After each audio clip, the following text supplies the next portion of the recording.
Mr. President and colleagues on the Committee of the Regions, I am delighted to be here in front of you this morning to present the final draft of the Committee of the Regions' opinion on the action plan for a maritime strategy in the Atlantic area, delivering smart, sustainable and inclusive growth. This marks the end of a long process involving extensive discussions with the NAT Commission, with EU and national and regional marine officials and with other stakeholders, including most recently at the 4th Atlantic Stakeholders Conference, which was held in Glasgow. We have reached this stage in time to provide what I feel is considered local and regional input from Europe's Atlantic fringe into the mid-term review of the Atlantic Action Plan currently underway by the European Commission. Colleagues, as you are aware, the Action Plan follows from the Atlantic Strategy, which the Commission adopted in 2011 and serves as a means to revitalise the marine and the maritime economy in the Atlantic Ocean area.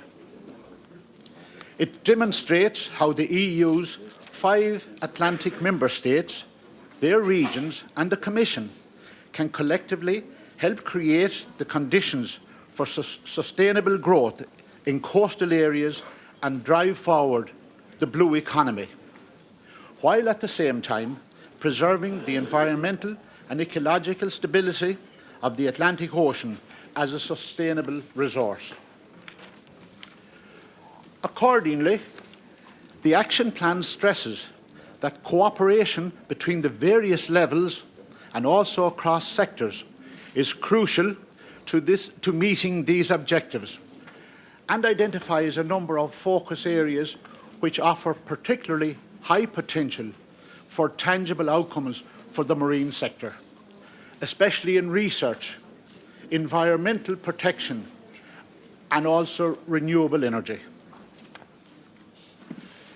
As a tangible expression of this intent, the opinion also argues that, for credibility and visibility, a common strategy for the development of Europe's Atlantic Ocean area and the Atlantic regions merits a dedicated funding instrument whose priorities should be reflective of shared member states' concerns and aims, and which should provide a ready-made platform for collaborative activity.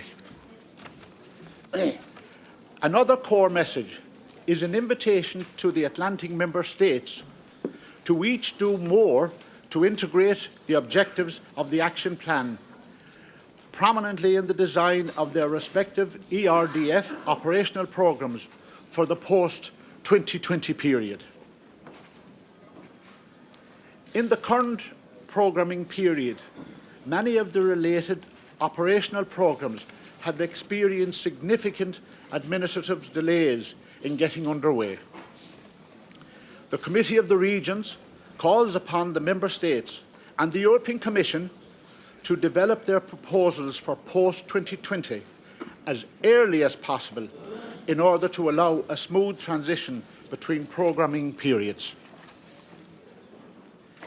The opinion appeals to the EU budgetary authority to use existing flexibility in European structural and investment funding to provide for gradual increases of available community-led local development support within the European Maritime and Fisheries Fund for the benefit of all local communities.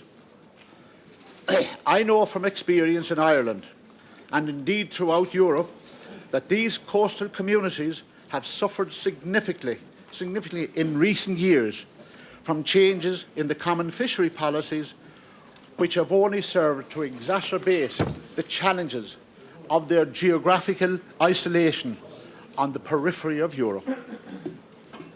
This must be addressed if these areas are to enjoy sustainable, self-sufficient futures.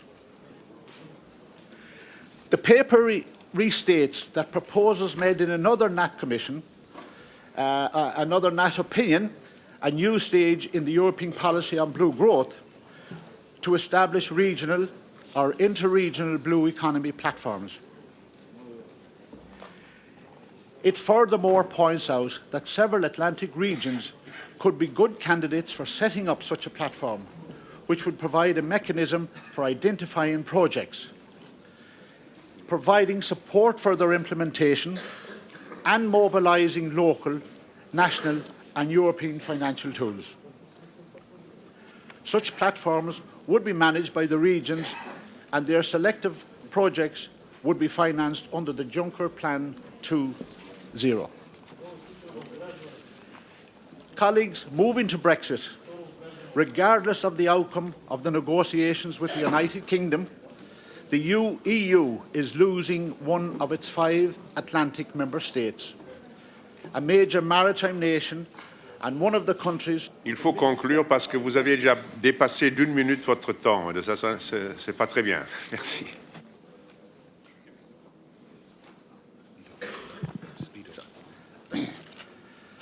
A major maritime nation and one of the countries with the biggest level of investment in the fields of marine economy and research. Moreover, the UK is one of the EU's leading exporters of seafood. It will be increasingly obvious to you all that, from an Irish perspective and from the perspective of the entire island of Ireland, it is crucial that a successful outcome is reached to the Brexit negotiations with a minimum of disruption. The maritime sector is certainly not divorced from these realities.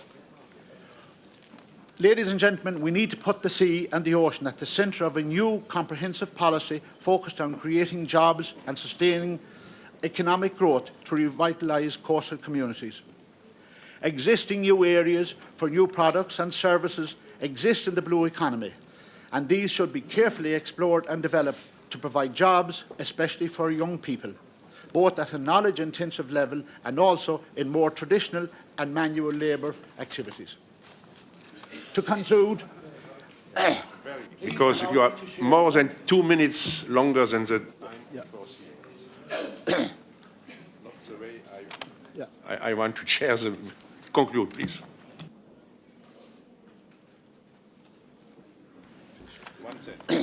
Thank you, Mr. President. To conclude, please allow me to share one final thought with you.